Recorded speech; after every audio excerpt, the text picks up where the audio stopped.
Assalamualaikum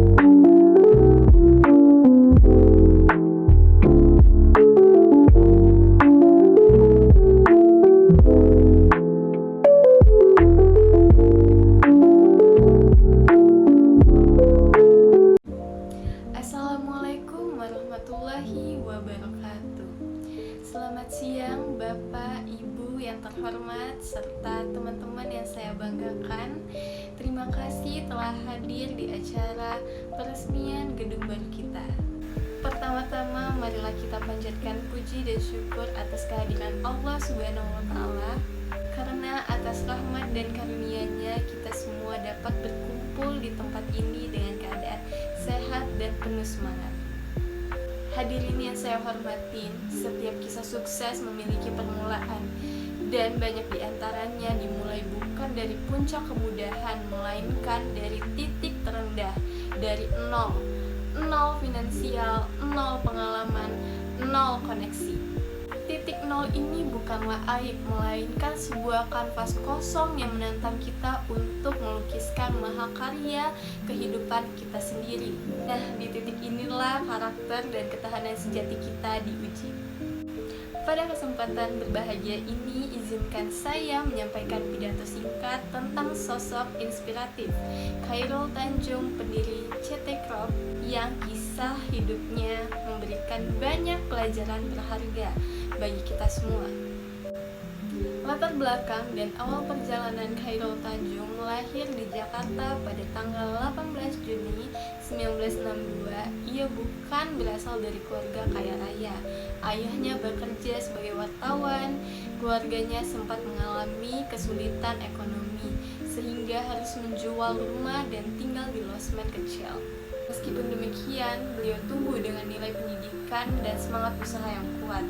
Saat kuliah di Fakultas Kedokteran Gigi Universitas Indonesia, beliau sudah mulai berdagang di fotokopi, jual buku, maupun sampai jual kaos. Pada tahun 1987, Chairul Tanjung memulai produksi alas kaki anak-anak dan mulai ekspor. Modalnya pun berasal dari pinjaman kecil dan semangat besar. Dari sana kemudian berkembang ke usaha genteng, produksi lain, sehingga akhirnya membentuk kelompok usaha yang pada akhirnya menjadi City Crop. Beda langkah-langkah yang luar biasa, perusahaan awalnya bernama Para Group, kemudian pada 1 Desember 2011 mengganti nama menjadi CT Crop sebagai identitas baru dan transformasi besar. City Crop kemudian membawahi beberapa subholding yang bergerak di bidang keuangan, media dan hiburan, retail dan gaya hidup, serta sumber daya alam. Beliau juga pernah dipercaya untuk menjabat sebagai Menteri Koordinator Bidang Perekonomian Republik Indonesia pada Mei sampai Oktober 2014. Hadirin yang berbahagia, nilai-nilai yang bisa kita tiru dari kisah beliau, kita bisa belajar beberapa hal penting. Pertama, kerja keras dan inisiatif sendiri meskipun berasal dari kondisi yang terbatas. Beliau mulai dari usaha kecil dan terus berkembang. Kedua, ketabahan menghadapi kegagalan. Beberapa usaha awal sempat gagal, namun beliau tidak pernah menyerah. Ketiga, visi yang luas dan adaptasi perubahan.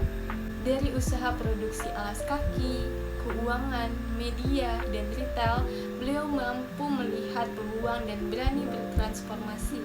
Dan yang terakhir, rendah hati dan menghargai asal-usul julukan si anak singkong.